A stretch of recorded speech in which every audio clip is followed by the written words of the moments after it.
So where was I? I've got bouncing ball here.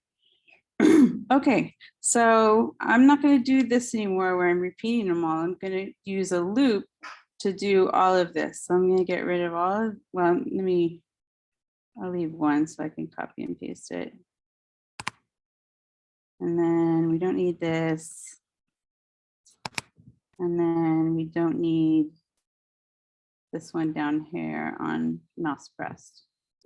We'll take all of that out. Okay, so first thing I want to do, oh, we don't need all of this. Okay, first thing I want to do is declare my array. So I'm going to say let balls equals, there we go. So we declared the array.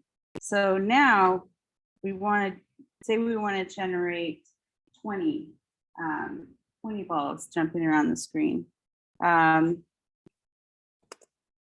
going to make a loop that's going to generate all those balls. I'm going to be saying the word balls a lot during this demo. Okay, so just get ready for it. So we're going to make a for loop for let I equals 0, I is less than 20, I plus plus. Okay, so far so good. So each time through the loop, we're going to do that thing where we put the objects into the array. So I'm going to say balls I equals, and I'm going to do the same thing up here where I generate a new ball from the, using the class. Copy.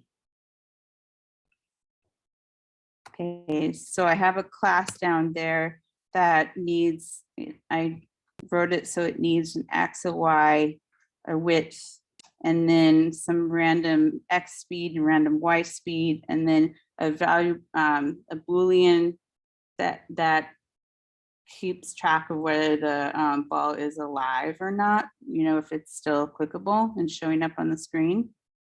Let me run that, make sure I don't get any errors. Okay. Let me console that and make sure that it happened. Console.log balls.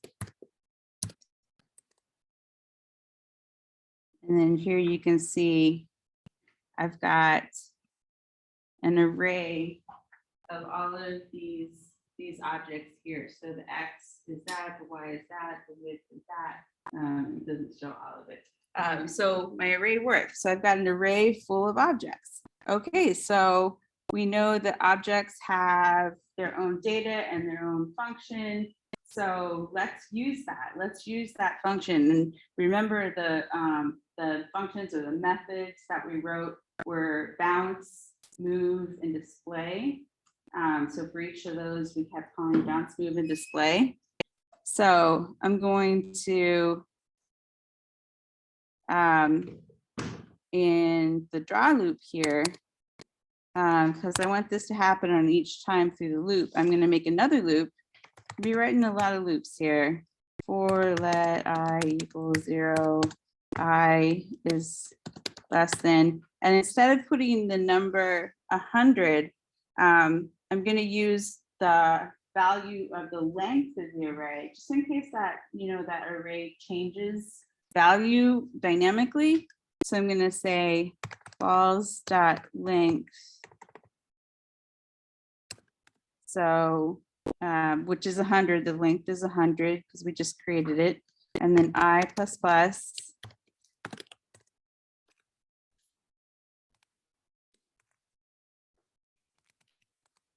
And then what I want to happen here is I want each of them to bounce, I want each of them to move, and I want each of them to display. So I'm gonna say balls I dot move, or what did I do first? Bounce, doesn't really matter. Bounce balls I dot move, and then balls I dot display. So each time, every frame of the sketch, it's going to go through the whole array and bounce them all, move them all, and display them all. I'm going to go through the entire array. It's just going to keep doing that. So let's see what happens. What happened? Does I have an error? Let me see. No.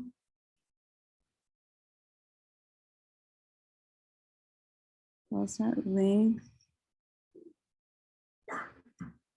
My array works.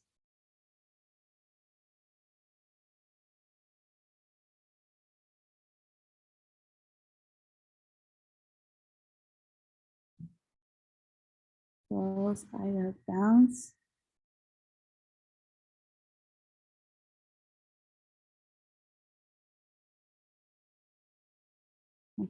Plus. Answer that. I'm going to check and see if this loop is working.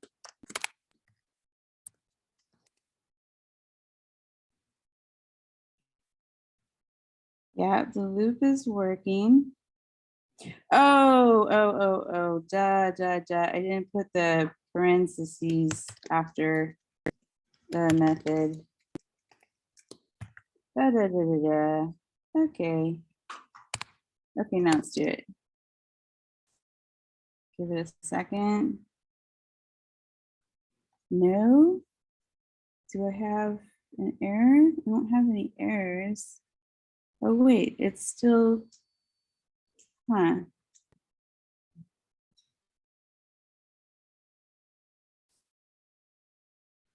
It's still consoling. Oh, there we go. It just took a while. Okay, so now, now all I have to do is change this one number up here, right here, 20. And I can make that a variable. I could, you know, the length of the array. I can make that a variable if I wanted to. So I could type in 100 there. Notice that it's getting a little bit slow. There's ways to optimize that, but no, let's not worry about that right now. So I've got 20 of them. They're not clickable yet because remember I had down in the class, I've got this method called pop that's going to check and see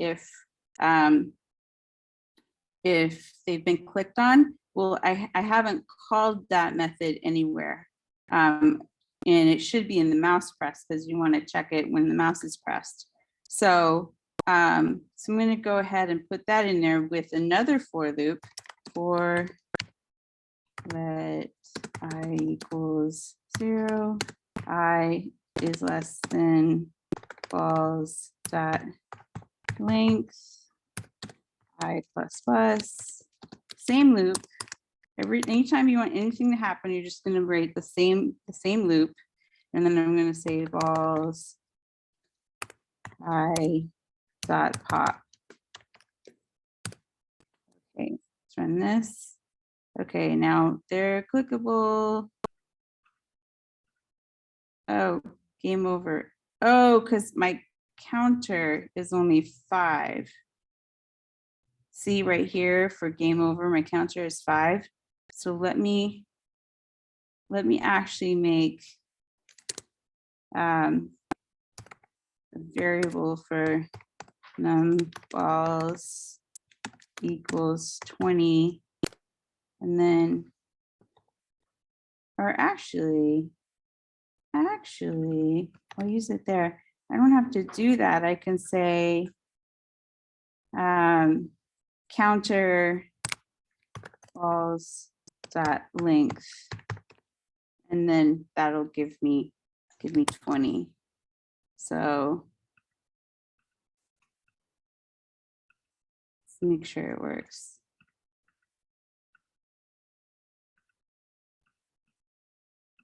Remember, there's a problem with this, so it's probably going to say game over before I finish.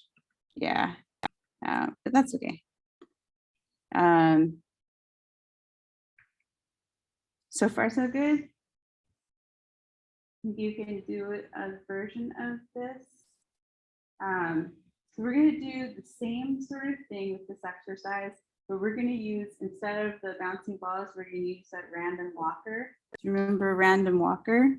Go to today's exercises.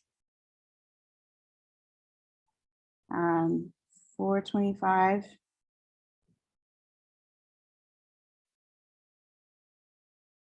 And here it is. And if you don't have the sketch handy, you can, I've got the code available here. You can just hit fork on there and it'll pop up for you.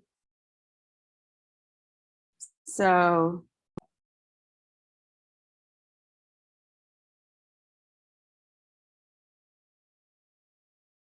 okay, so this is the one. So every time it starts in a random location.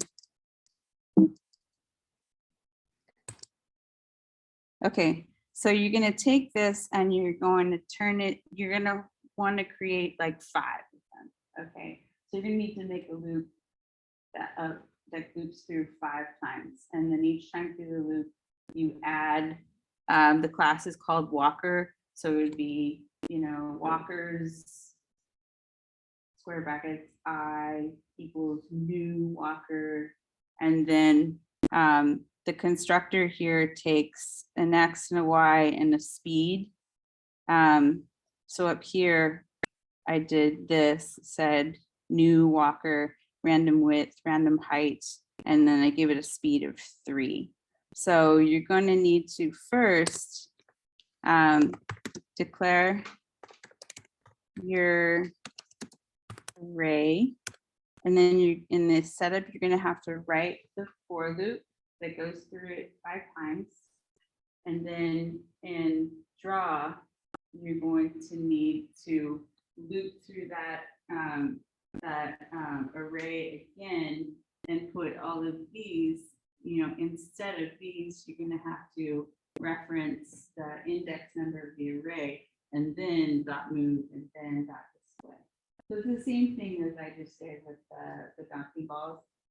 It's just a little bit simpler because there's no copying and there's only 2 methods and all of that. So think you can do that?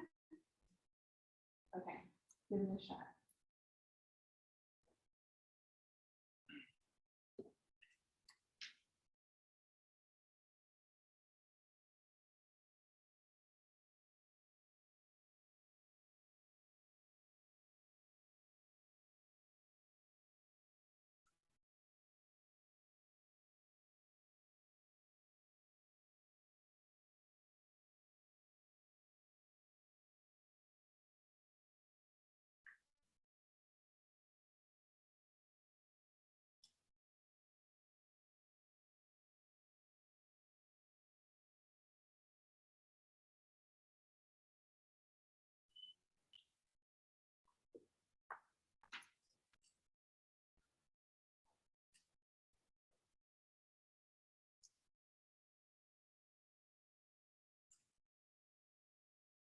The mirrors are really warm.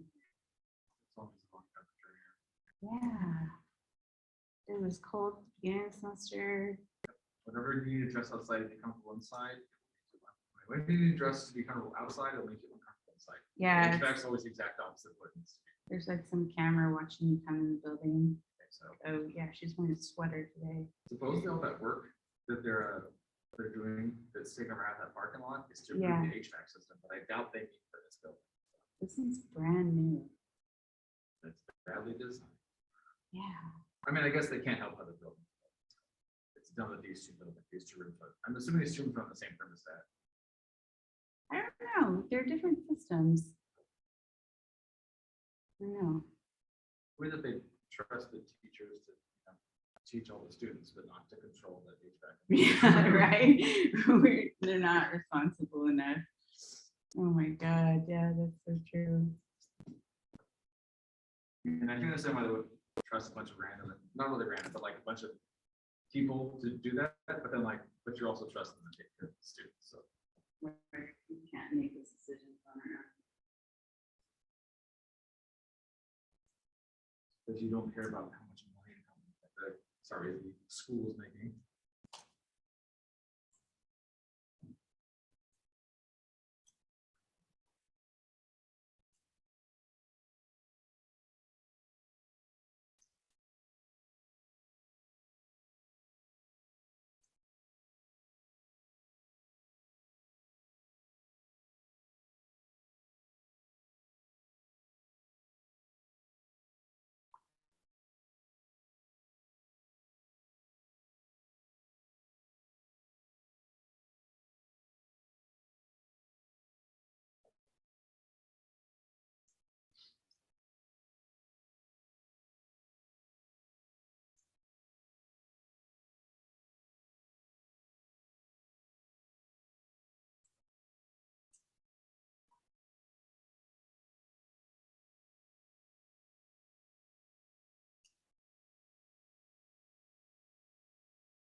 Oh, we're not.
Perfect. Awesome.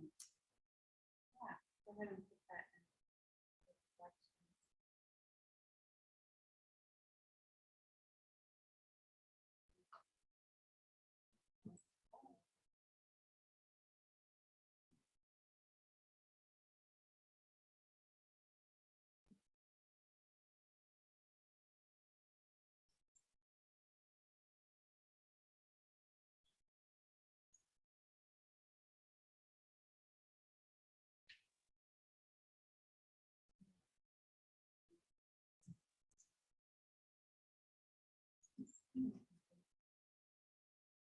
Or you're missing the like closing it up.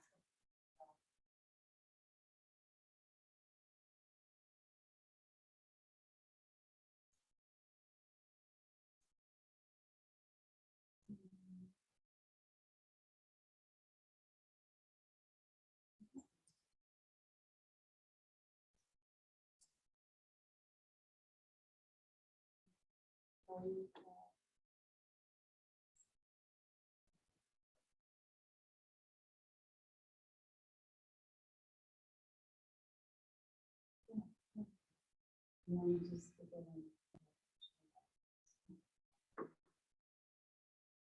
Yeah, you got it.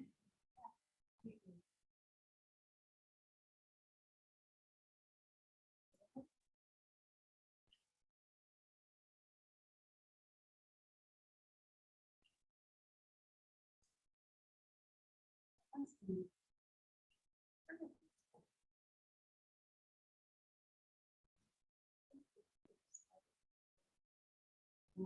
So you need to finish that.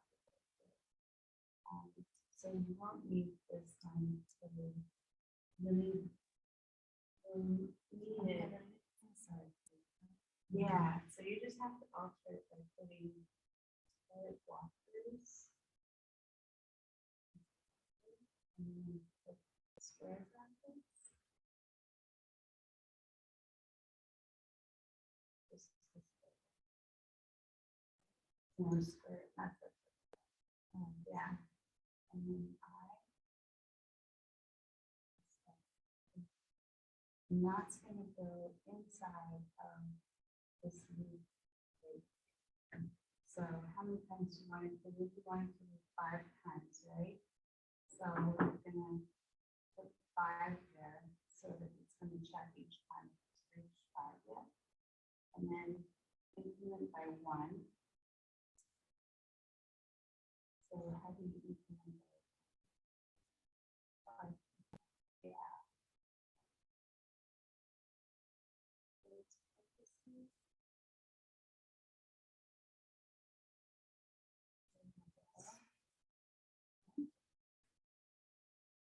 Yeah, that should improve it.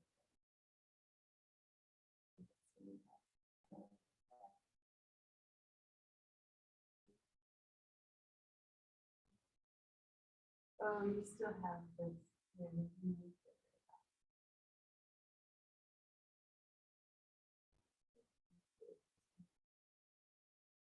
No problem. So now all you need to do is inside the garden, create another loop. And inside of there is where we can say walkers and the index and then dot me and then walkers and index dot this way inside of that.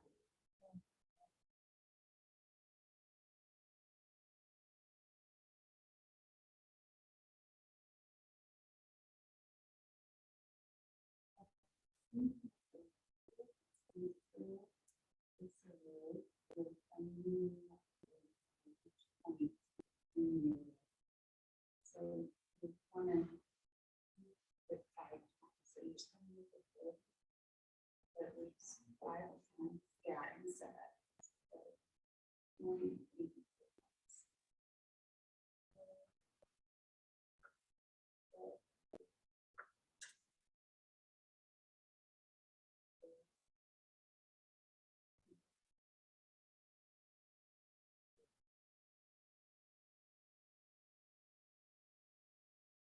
That's how it's going to be.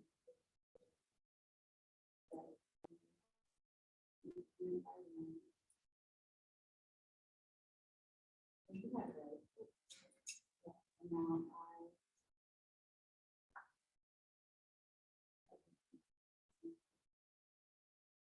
and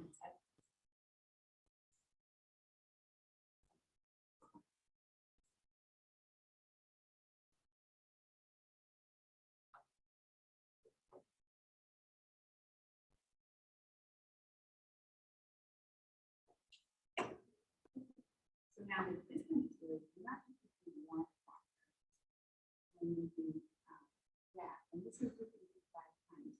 So all you one line of code to put a new walker into. So you have to be referencing walker here, you be referencing the array, which is called walkers. And then you need to tell it which position in the array you want it to put the new one each time. And you would do that with the square brackets.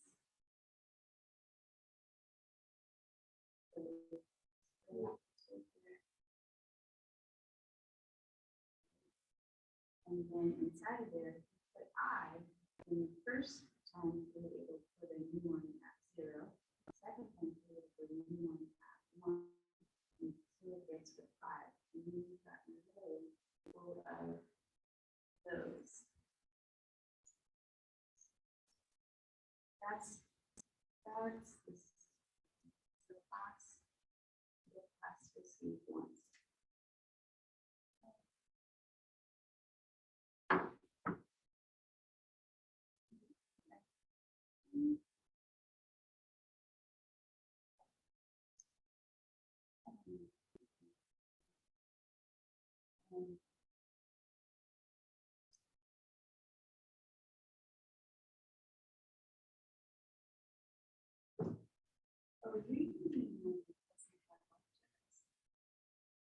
Starting with the one code.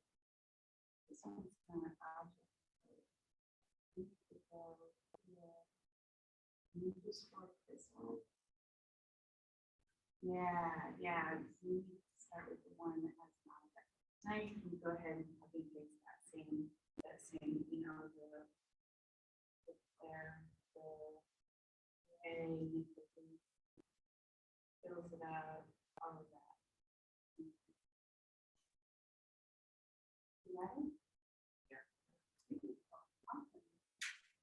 Okay, we're going to take a break from coding for a second, and I want to show you a video about data visualization and how great it can be, and how powerful it can be. And the idea behind data visualization is that you're taking a large amount of data and you're expressing it in some sort of visual format.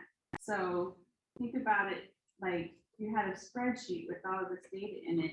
Just looking at those numbers, it's hard to gauge, their meaning. It's hard to get a sense of volume and relationship and value and things like that. But if we put it into some sort of visual form, we'll gain insights into that data. It'll make more sense to us. And depending on how we set up that visualization, we can learn different types of things. Now, the difference between this and like an infographic and data visualizations are sometimes like the word gets interchanged. They're really similar. The difference being is that an infographic is some sort of visualization where you already know the insight, the whole point of, you already know the answer. You already know the relationships between the data. You already have a sense of it, and you're just expressing that in some way. Data visualization is when you're taking so much data that you're letting the algorithm create the visualization, and that's going to give you insight into the data. So in this talk, this guy used to be a journalist, and he got into data visualization, and he has a really amazing website called Information is Beautiful. And it's really fascinating. He's got so many really great data visualizations on here, and so many different versions of them. So I encourage you to go there and check them out. They're really fascinating. So I hope the volume works. Let's watch this.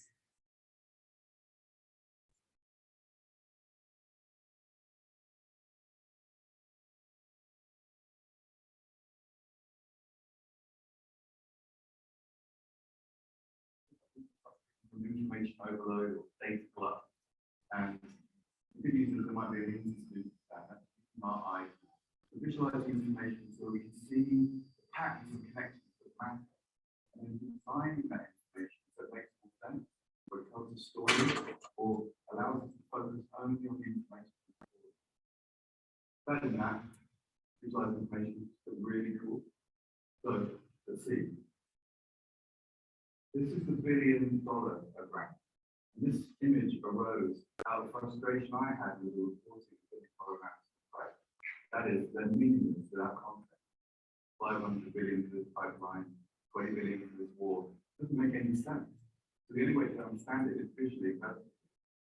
Well, it's great to load a report figures from various news outlets and scale the box. The colours here represent the motivation behind money. The purple is fighting, red is giving money away, and green is profiteering. What you can see straight away, if you start to look at the relationships with numbers, you can literally see them. But more importantly, you start to see patterns and connections between numbers that would otherwise be scattered across multiple users. You point out some that I really like. It's OPEX revenue, the green box here, 780 billion a year. And the pixel in the corner, 3 billion, that's their climate. Americans, incredibly generous people, over 300 billion a year donated to charity every year, compared with the amount of foreign aid given by the top 70 industrialized nations at 120. And then, of course, the Iraq war predicted to cost just 60 billion back in 2003. And mushroom slightly, Afghanistan and Iraq mushroom out to 3,000 billion. So, now it's great. Now we have this text and we can add numbers to it as well. So, say, well, you know, comes out to see African debt. How much is this diagram? You might take up the debt that Africa owes to the West. Take a look. There it is, 227 billion for Africa owes. And the recent financial crisis, how much diagram might that figure take up? What does that cost the world? Take a look at that. The biggest the appropriate sound effect. So much money. 11,900 billion. So, visualizing this information, turns it into a landscape that you can explore with your eyes. A kind of map, really, an information map. When you're lost in information, an information map is kind of useful. So, I want to show you another landscape now. You need to imagine what a landscape of the world fears might look like. Take a look. This is mountains out of molehills, a timeline of global media panic. So I'll label this for you in a second. But the height here, I want to point out, is the intensity of certain fears in as reported in the media. And you put them out for this. Swine flu, pink. Bird flu. SARS, brownish here. Remember that one? The millennium bug. Terrible disaster. These little green peaks are asteroid collisions. And then some are here, killer wasps.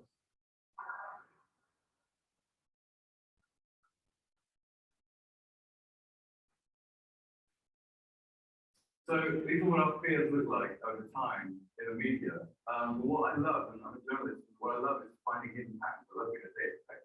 Very interesting and odd patterns hidden in this data. You can only see when you visualize it. We highlight it for you. See this slide, this is the landscape of violent video. As you can see, there's kind of odd regular patterns in the data, twin peaks every year. If we look closer, we see those peaks occur at the same month every year. Why? Well, November, Christmas video games come out, and there may well be an absurd concern about their content. April isn't the massive month for video games. Why April? Well, in April 1999, Columbine shooting. Since then, that fear has been remembered by the media as echoed, especially have retrospective anniversaries, court cases, human copycat people, all pushing that fear into the game. There's another pattern here as well, you spot it. See that gap there, the gap that affects all the other stories. Why is there a gap there? See where it starts? September 2001. Yes, it's very real. So, I've been working in data journalism for about a year, and I keep hearing a phrase all the time. this. Data is the new oil. Data is a kind of ubiquitous resource that we can shape by new innovations, new insights, all around us, in mind, very easy. It's not a great metaphor in these times, especially this around Gulf of Mexico. But I would perhaps adapt this metaphor slightly. I would say the data is the new soil. For me, it feels like a fertile, creative medium. Over the years, online, we've laid down huge amounts of information and data and irrigated the network to make it work skills like unpaid workers in government. All right, I'm milking that for a little bit, but it's a really fertile medium. It feels like visualizations, infographics, data visualizations, feel like flowers blooming in this medium. But if you look at it directly, it's just other numbers to connect back. But if you start working with it and playing with it in a certain way, interesting things can appear and different patterns can be revealed. Let me show you this. You get for this data set. What rises twice a year, once in Easter, and then 2 weeks before Christmas, has a mini peak every Monday and flattens out over the summer. I'll take answers. Chocolate. You might want to get some chocolate. Any other guesses? Shopping. Yeah, retail therapy will help. Sick leave, yeah, you'll definitely want to take some time off. We see?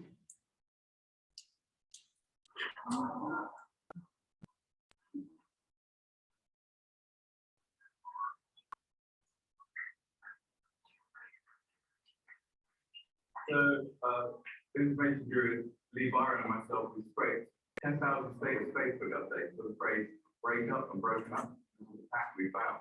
People clearing out for spring break.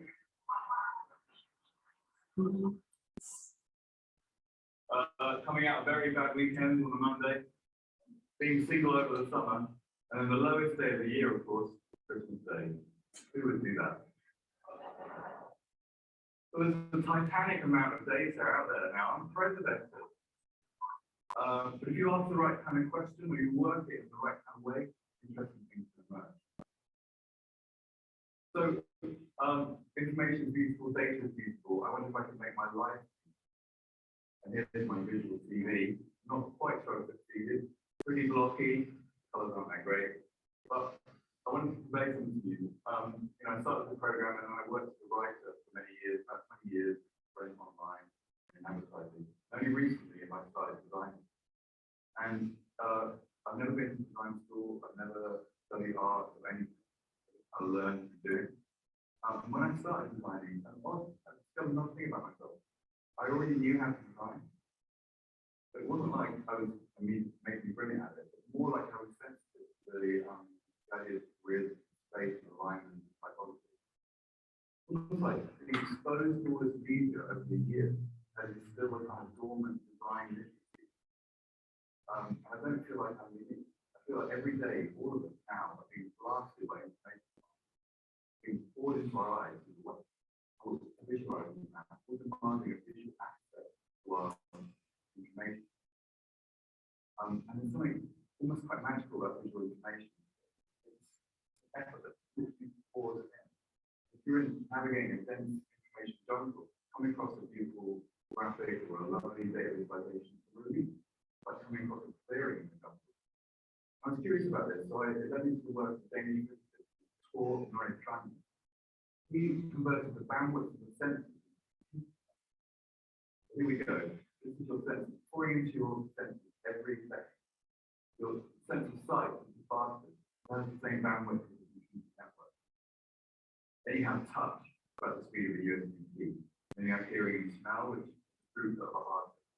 And then you have the oral taste, which is like barely the throughput of what you calculate. That little square in the corner is 0.7%. That's the amount we're actually aware of. So a lot of your vision, pouring into the bulk of it is visual, and pouring into the unconscious. The eye is exquisitely sensitive to patterns in various color, shape, patterns. It loves the language of the eye.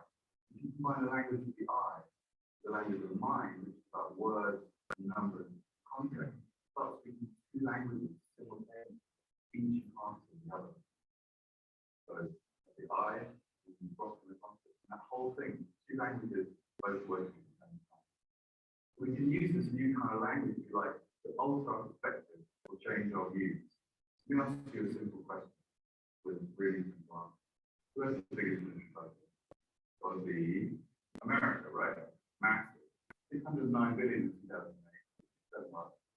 So massive, in fact, they contain all the other military budgets in the world inside itself. Now you see Africa still there, and the UK budget forever. So that might well chime with your view that America is a war-mongering machine outside of the world with its huge industrial and military complex. Is it true that America has the biggest military budget? Because America is an incredibly rich country. In fact, it's so massively rich that it can pay 4 other top industrialized nations' economies inside itself. So vast rich. So its military budget is bound to be enormous. To be fair, to alter our perspective, we have to bring in another data set. A data set is GDP or today. So that's the biggest budget as a proportion of GDP. So that changes the picture considerably. Other countries pop into view that you have to work considering. America drops to 8. And you can also do it for soldiers. There's most soldiers. So it'll be, of course, 2.1 million. Again, chiming with your view that China's militarized regime ready to mobilize its enormous forces. Of course, China has enormous population. If we do the same, we see a radically different picture. China drops to 124. It actually has a tiny army to take other data into consideration. So absolute figures like the military budget in a connected world kind of don't give you the whole picture. They're not as true as they could be. These relative figures that are connected to other data, we see a fuller picture. And then that can lead to us changing our perspective. As Hans Rosling, my master, said, that the data set changes the mind. And if they can do that, maybe you want to change your behavior. Take a look at this one. I'm a bit of a health nut. I love kind of like taking supplements, being fit, but I can never understand what's going on in terms of evidence. It's always put together. So I take a decision, taking wheatgrass. This is a visualization of all the evidence and nutrition supplements. This kind of diagram is called a balloon rate. So the higher up the image, the more evidence there is for each supplement. And the bubbles correspond to popularity in regards to Google. You can kind of immediately apprehend the relationship between efficacy and popularity. You can also grade the evidence or do a worth line. And so supplements above this line are worth investigating, but only for this below. And then supplements below the line, that's not worth investigating. So this image constitutes a huge amount of work. We scraped like 1,000 studies of PubMed biomedical data, and we compiled and graded them all. It was incredibly frustrating for me. I had a book of 250 visualizations into my book, and I spent a month doing this, and I only filled 2 pages. What it points to is that visualizing information like this is a form of knowledge compression, a way of squeezing an enormous amount of information and understanding into small space. And once you curate that data, once you clean that data, once it's there, you do cool stuff like this. So I convert this into an interactive app. So I can now generate this application online, this visualization online. I can say, yeah, brilliant. So it spawns itself. And then I can say, well, just show me the stuff that affects heart health. So filter that out. The heart is filtered out. So you can see, I'm curious about that. I think, no, I don't want to take any synthetic. I just want to see plants and just show me herbs and plants. I get all the natural ingredients. Now this app is spawning itself from the data. The data is all stored in a Google Doc, and it's literally generating itself from that data. So the data is now alive, living in it. I can't say it in a second. New evidence comes out, they change a row on the spreadsheet, huge. Again, the image recreates itself. But it's cause, it's living. But kind of can go beyond data and go beyond numbers. I like to apply information visualization to ideas and concepts. This is a visualization of the spectrum, and attempting you to try and understand how it works and how the ideas percolate down from government into society and culture, families, individuals, their beliefs, back around again, cycle. What I love about this image is it's made up of concepts that explores our worldviews, and helps us, helps me anyway, see what others think, see where they're coming from. Feels just incredibly cool to do that.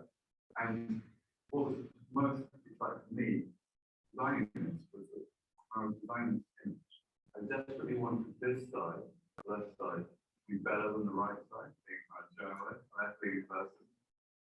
But I couldn't, because I would have created a lopsided, biased diagram.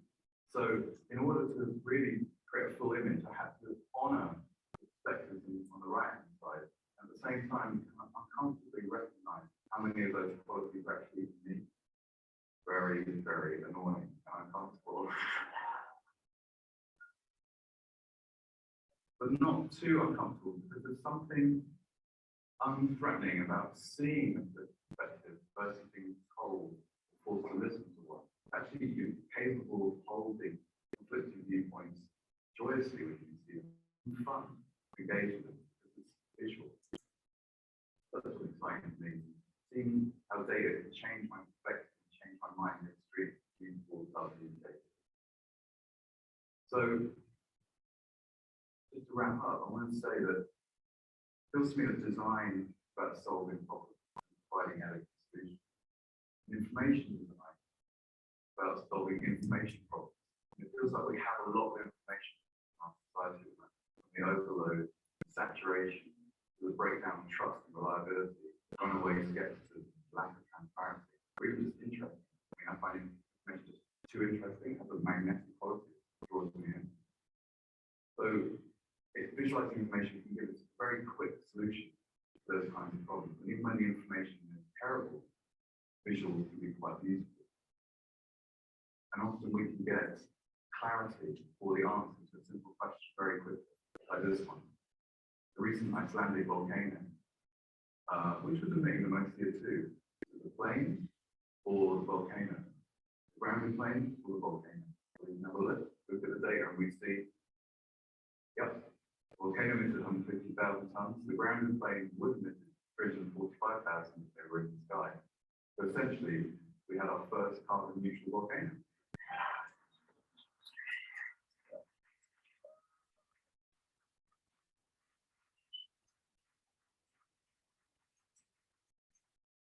And that's it. Thank you.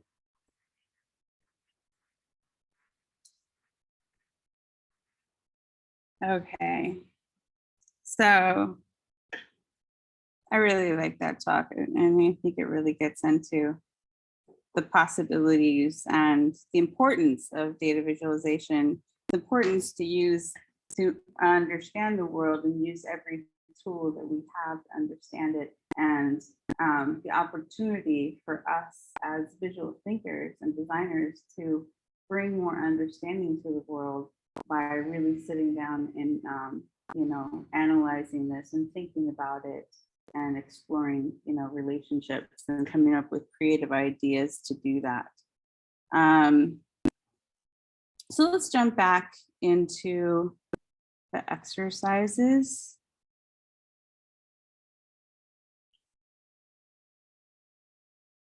For this next one, this one's actually pretty simple. It doesn't require any for loops or anything like that. It's simply, you're going to find some sort of quote that you like, a short quote, don't make it too long. And then you're going to create a sketch where every time you click, you see the next word of that quote. So what you're going to need to do is create an array of words that has all the words in the quote. And then you're going to need some sort of counter. You're going to start the counter at 0, so it's going to display the first word. And then every time you click, it's going to display the next one and the next one. So you need some sort of counter on mouse press. It's going to increment that, the counter by 1 each time. And then wherever you are displaying the text is where you're going to extract the word using that counter as the index, extract the word from that array. Does that make sense? Okay. There's one little tricky part to it, and I'll let you figure that out, but you know, the concept here is pretty simple. So give that a shot.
Yeah.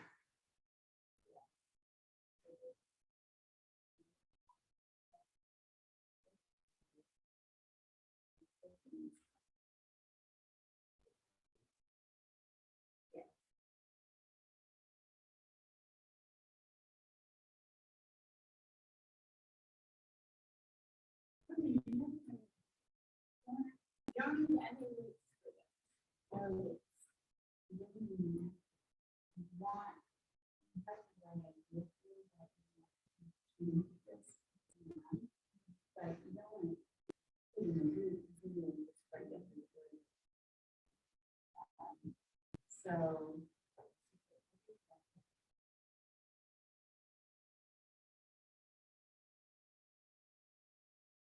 And then we want,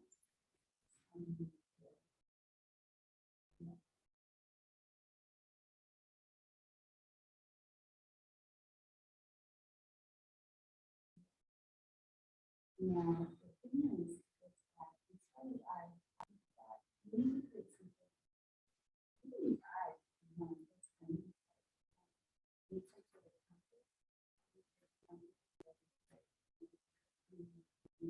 so every time the max steps, the count goes up to one. If the count goes up to one, then when it starts to zero, and then that means you go up by one. Yeah. Yeah, the one I'm just having to have to do as context to end the year in.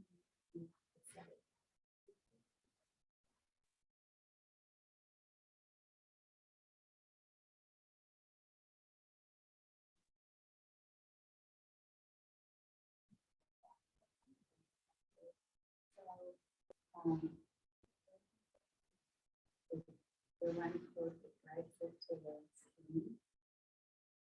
So and that starts with X. And then the critical word, when you give it X and Y, we're going to put that. So we need to extract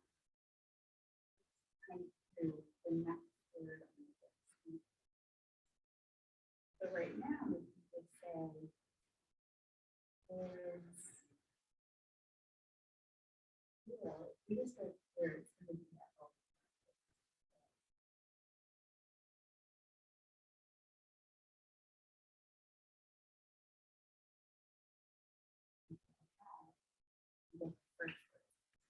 what we want now is I want this. So that every time you press the mouse, remember to put that icon, and it keeps showing you different words inside of it. You need to get to the counter, and then you every time. So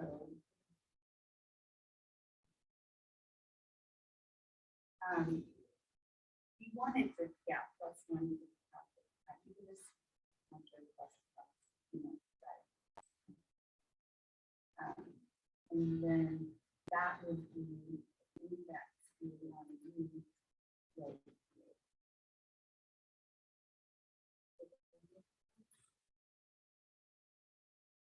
If you want this to be a different number, you want it to be changing. So you're going to need a variable.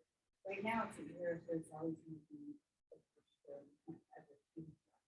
But you want this to be some sort of variable that changes. First it's zero, then it's one, then it's two, then it's three. You can do that with a counter.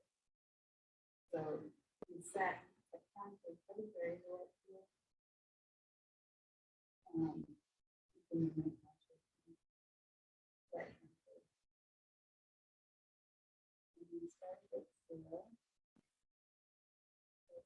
So now you put counter down here instead of zero. And put counter inside of there. Yeah. Now you get the same result because that counter is zero. So it's grabbing it. So now you get a way to counter go up and then up and up and up every time. So you just need to do that.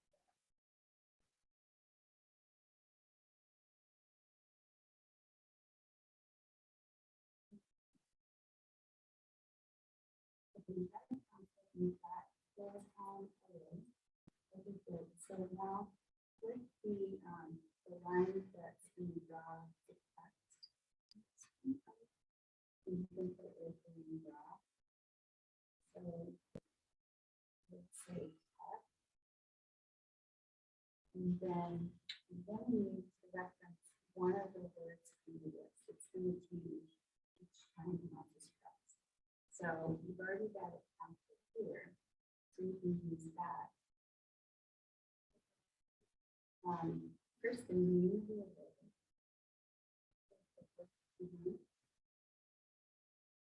and then in order to extract anything on the you need the square brackets.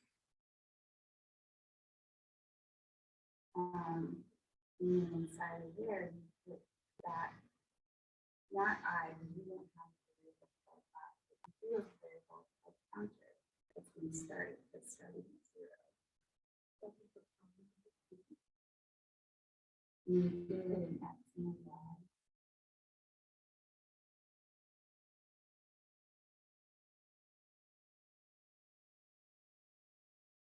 Just wherever you want to draw. So say like those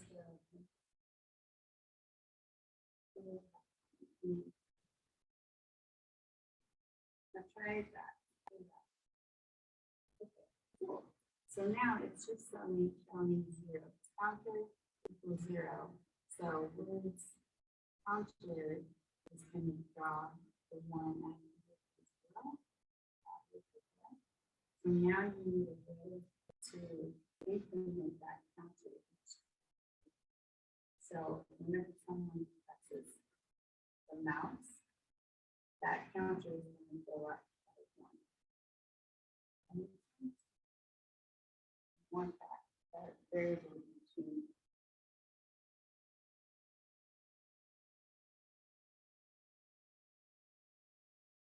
Okay, yeah, you have to think. So you need to create a counter that's going to go like this.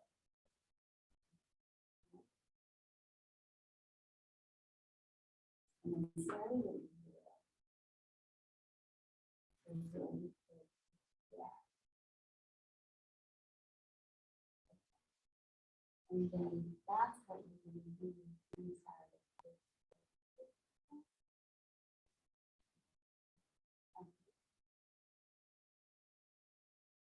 The mouth the leaf inside of the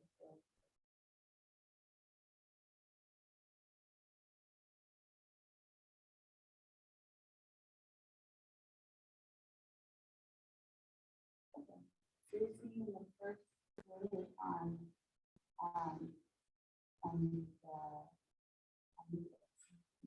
counter is 0.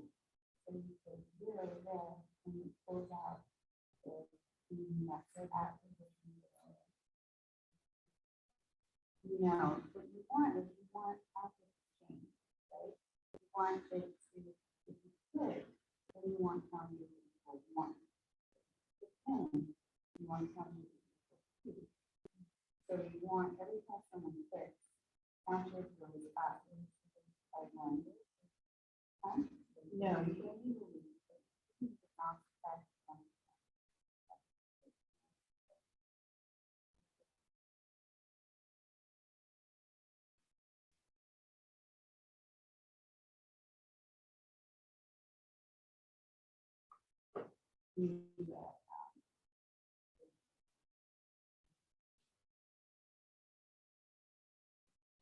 So how do you get something?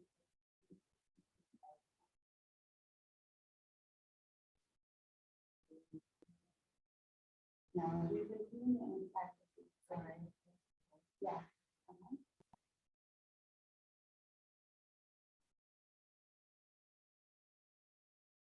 Not I, you're not using I right now.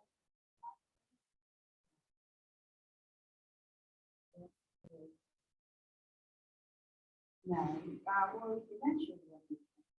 Yeah. But for now, how do you implement big plus plus, right? So, so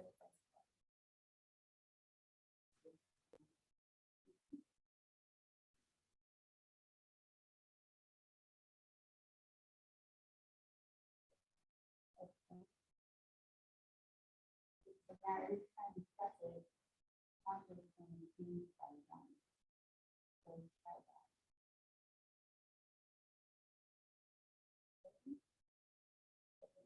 Taking the error at the end, and that's because when it gets to the end, you counter it's going to keep on going up. And if it gets to a number that's greater than the probably there are on your way, it's going to look for something and then have to go. So here's your statement. I would do it in that. And this statement that X is the, you know, as you so counter.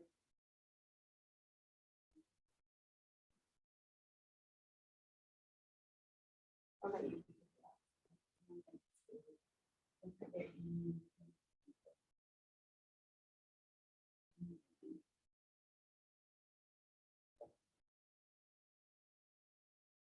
Okay, you guys? Yeah. This we don't use, because that's only going to happen, it's only happening in the so that's why you're only getting it one time. Starting next to it.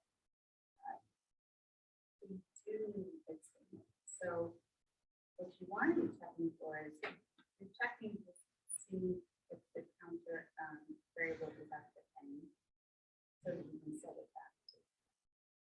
So you know the range of the counter. Not 0. It's the range. Because if you have 5 things on the list, and you want to check only, you know, yeah, what's the range? How do you find out?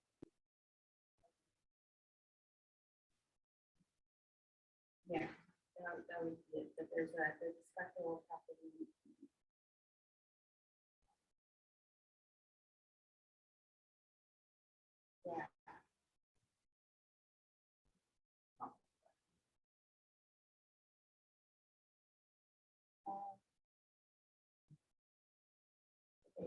see that, what you want to do is you don't want it, you want it to set it back to zero. And you got that, you see the, it's now, it's, yeah, it's, okay.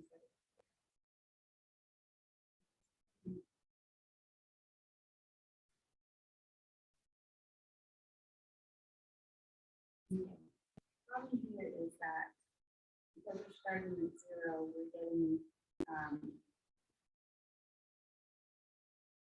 the length goes up to, let's say, 6, but the index only goes up to 5. So you actually need to subtract 1. You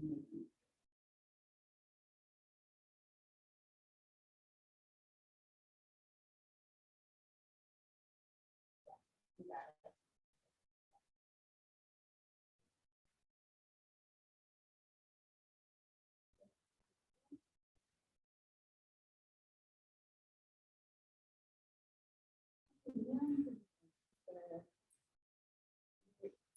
Yeah,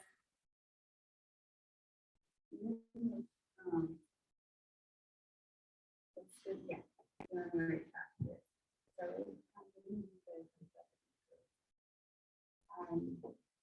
and then you're checking to see if it's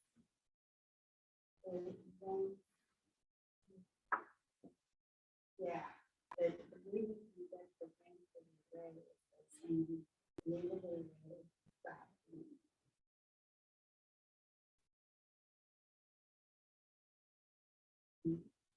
So you're checking to see if it's the length of the array.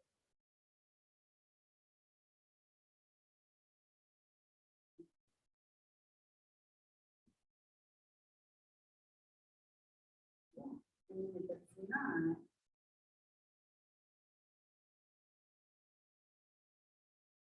then you can say, no, actually, you don't want equals 1 or less than.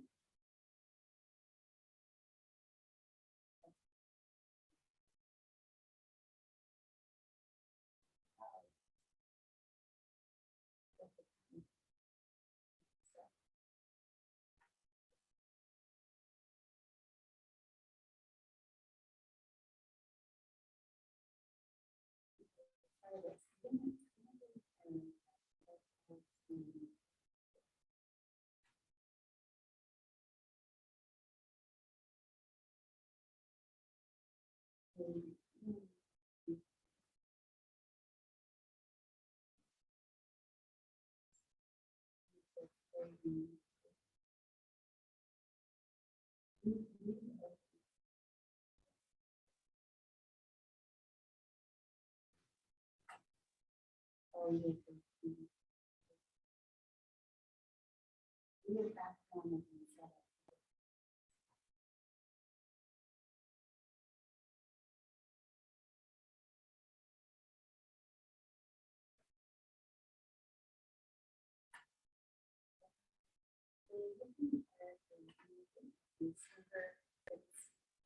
If there's 6 things on the list, the index is going to go to 5. So the problem with that is it's going to hit the end of the list, which is 6, and it's going to be looking for the 6th thing on the list, and there is no index of 6. So you have to subtract 1 on the list.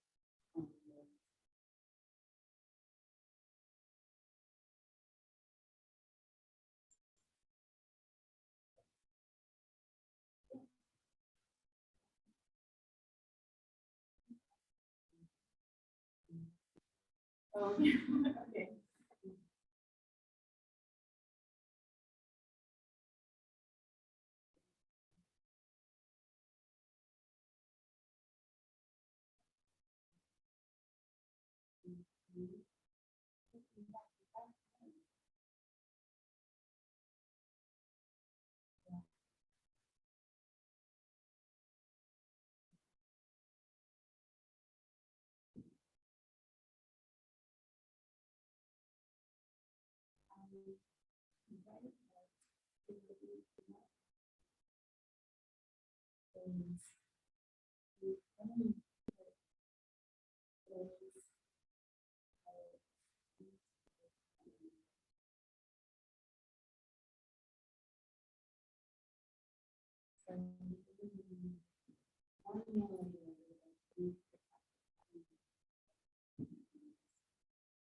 All of those.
Okay, so we're kind of running out of time here, so Let me go over this one here. Maybe I'll just pull up the code here. Okay, so this is how I had it. This is my sentence here. And then I had a count, I called my counter next word. And most of you got to this point where this is the line of code that makes it draw to the canvas. And what I'm doing is I'm referencing the array right here. And then I'm putting that counter in there. The counter is going up by 1 every time someone presses the mouse. So I'm putting the counter inside of those square brackets because it's going to be, I want it to be different every single time. It's going to grab another word from the list. So now down here, it would make sense. Let me get through this here to just do this. Next word plus plus, so that every time the mouse is pressed, next word is going to equal 2 and then 3 and then 4. And I can do that. But then I get an error at the very end. And that's because if you're trying to reference a position on the array that doesn't exist, you're going to get an error.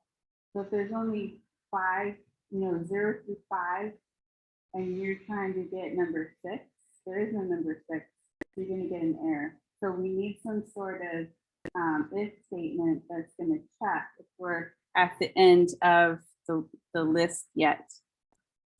And it looks something like this, where I'm checking to see if next word is equal to, or you can do less than, I did equal.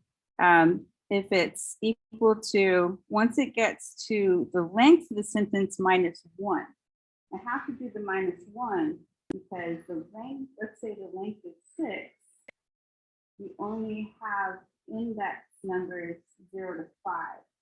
So I don't want to go all the way to the end of the array. I want it to be 1 less than the length of the array. So that's why I have to, take away 5. And then if it gets there, then turn next word to 0. Otherwise, just keep on increasing the counter. And then you get this. Pretty cool. And I got it to turn blank at the end. I kind of like that by just adding just an empty string right there, just plain quote. So it gives you a pause before it goes into the array again. So before we go, we're going to talk more about data visualizations and different data sets and data types you can work with on Wednesday. But I wanted to share with you so you can start getting some ideas about, what form your visualization is going to take. I have this link here to DataViz catalog. And it just lists a whole bunch of different types of visualization. So you've got your bar chart. It's always good. You can also do things with like a pie chart or a donut chart or something. This is really easy to do in P5 because there's the arc function that draws a curve for you. And you just map, your value to 360 degrees, so if it's 25%, then you would map, 25% to 360 degrees, and you would get something like this. Or you could do a pie chart with a white circle on top of it. That might be easier, actually.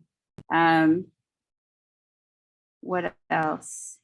Just go through these and see if there's anything interesting in there. I like this one. The Nightingale rose chart, where you can have like a pie chart that also has different values inside of it. So that would just be using the arc function you can get the arc function to just draw a pie, a slice of pie, and however many degrees wide you want it to be. And then you could put them on top of each other if you wanted to compare different values that way. That's a really interesting method right there. Of course, there's the bubble chart, where you could have something on the x-axis and something on the y-axis, and then like maybe the value of the data point, the width of the circle, is greater if the number is greater or something like that, and then you put it on an x or a y-axis. Stuff like that. So anyway, that's there for, and you can easily search, data visualization types, Google it, and you'll find a bunch of articles that have lots of different ideas. You could even just have icons, if you want to represent. One of my favorite data visualizations is more of an infographic.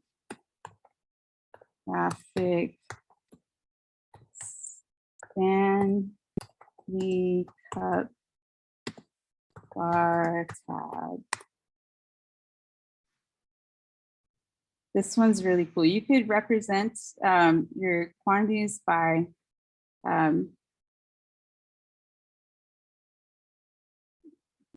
icons or images too.